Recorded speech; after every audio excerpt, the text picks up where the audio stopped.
You may sign up to speak on the second public comments roster prior to or during the meeting. When called, approach the microphone and state your name, home address, and city of residence. Each speaker may address the council for 3 minutes. Speakers shall refrain from entering into dialogue with council members or city staff and from making comments regarding the good name and character of any individual. Our first speaker is LaGarrett Crawford. Good evening, everyone. Good evening. My name is LaGarrett Crawford. I reside at 182 Old Wood Road, 35811. I'm here on behalf of Faith in Action, Alabama. I am a community organizer here in the city of Huntsville and Madison County. And we have 3 campaigns that we work around. I'm only going to talk about one. And that's the one that we launched last summer, which is called our Peacemaker, our anti-gun violence campaign. We had 34 homicides last year. Majority of those homicides took place here in Huntsville. Me as an organizer, I build a relationship with those who've been directly impacted. So I have talking to mothers who have lost their children to gun violence. And this gun violence is pretty much going on in our black and brown communities. So our Peacemaker campaign, we talking to we go to our city schools and speak inside the schools. We speak to the students.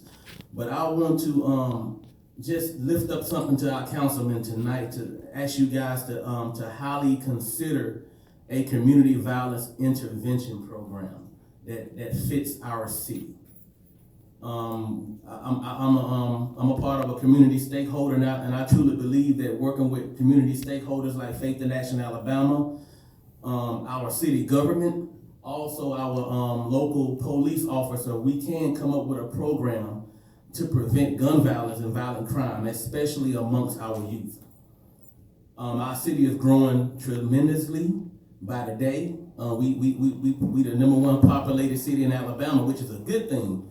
But as population grows, also crime is going to grow as well. And I truly believe there are programs out there that we can use to reduce gun violence if we catch it in time. And also, I will be flying out to Queens, New York on the 1st and 2nd of April to do a community violence intervention training. I have room for 1 person if you would like to come. I would want to invite one of you guys if you want to fly out to get that training just to see how community violence intervention works and what we can do so it can fit our city. The cost is you will not have to pay anything. It's going to be on the organization. We're going to pay for the flight and your room. So just let me know if you're interested. And I just want you guys to highly consider that. Community violence intervention. Thank you. Thank you very much, Mr. Crawford. Yes, sir. Can you share this Crawford? You've done it before. Can you make sure you get your information to Sarah sometime early? Our staff upstairs. The information that you just shared, can you make sure you send that to our staff tomorrow? Will do. Thank you for what you're doing. Thank you, Mr. King. Next up is Ms. Jackie Reed.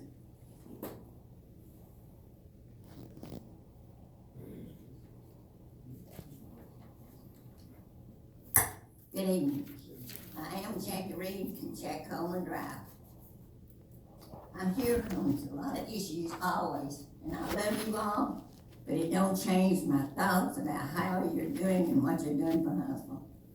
I want to ask you all, the council, we never have work sessions anymore.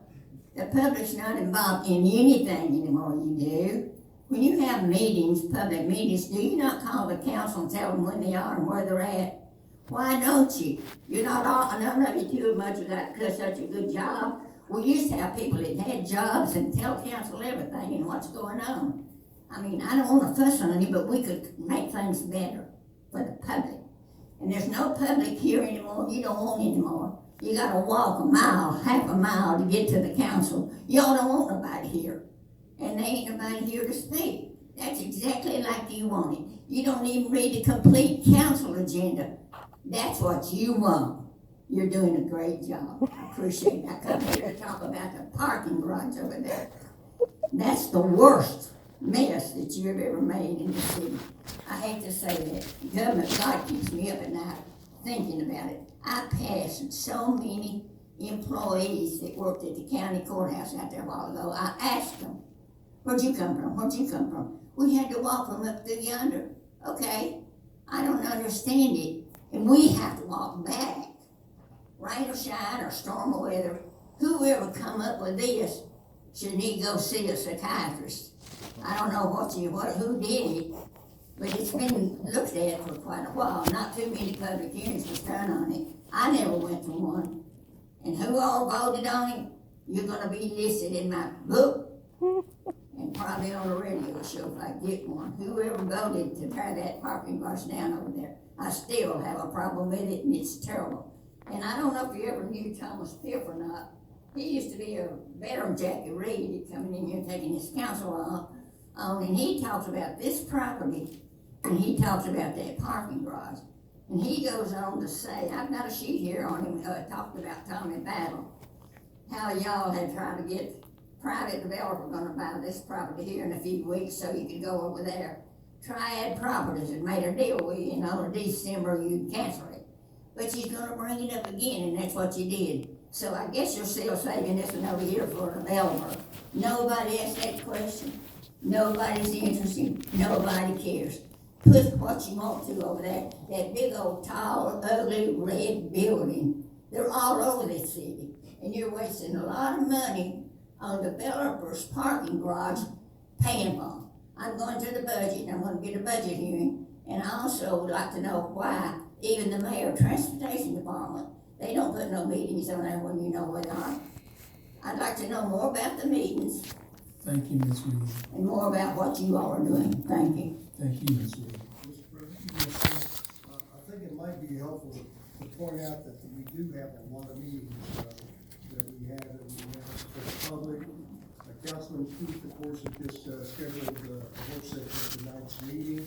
I mentioned out of town meeting, with the office hours week was coming Monday. And I think I mentioned about the neighborhood meeting that I called that we had for downtown just this past Monday.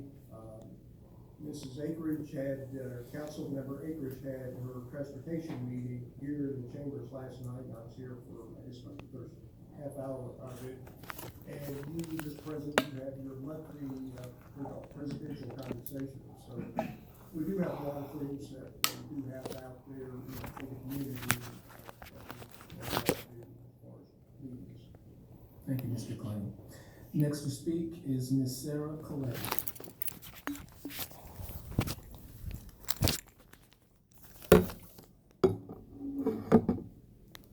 My name is Sarah Colletti. My address is correctly listed on the sheet.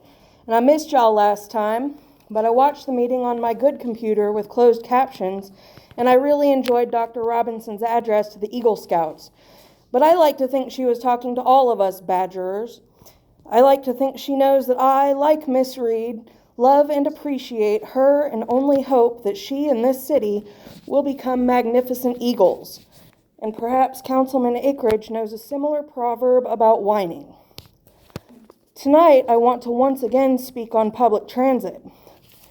I caught some of the District 2 Town Hall where the stated focus was reducing traffic concerns by addressing personal behavior, design, and enforcement. It was disappointing, to say the least, that public transit wasn't more of a focus in a discussion about traffic, especially since, according to the data presented in the town hall, 33% of the most dangerous intersections in Huntsville aren't within the boundaries of bus coverage. Had the information about times also been included, I have a feeling many of those accidents also occurred during times when the buses don't run. So I want to summarize the plan I suggested to y'all last year for helping to expand public transit. Free service for Huntsville's homeless, raise per trip fares, offer daily and weekly passes which offer lower rates for regular users, immediately expand access to the airport, and 23-hour bus service with an hour maintenance break at night. And we should also consult with Huntsville Hospital leadership to ensure meal breaks and shift changes for healthcare workers is considered. I also want to thank John Meredith for using political influence to help the citizens of the very relevant city of Madison to get internet. Please remember citizens of Huntsville's District 5 with that same energy so they may visit Madison safely. And I also want to say I agreed with what Francis said about using city funding for projects that we do in conjunction with religious organizations. And I believe those discussions should be done in public because that is a First Amendment issue. Thank you. Thank you, Ms. Colletti. I personally don't know what you're referring to about me, Madison City, getting internet. It's the internet I'm concerned about are Huntsville, city of Huntsville residents that live in either Limestone County or the westernmost parts of Madison County. They are citizens of the city of Huntsville, not the city of Madison. They said they lived in Madison. Madison address does not mean that you're a city of Madison. I have a Madison address, and I'm obviously not a citizen of the city of Madison. Thank you. That concludes our second roster of public comments. Is there a motion to adjourn? Mr. President, before we adjourn, I think just some fairness out of, I know you mentioned that Councilmember Robinson's not present. I think in fairness to her, I think we're all these folks that take care of our families. She's out of town in Texas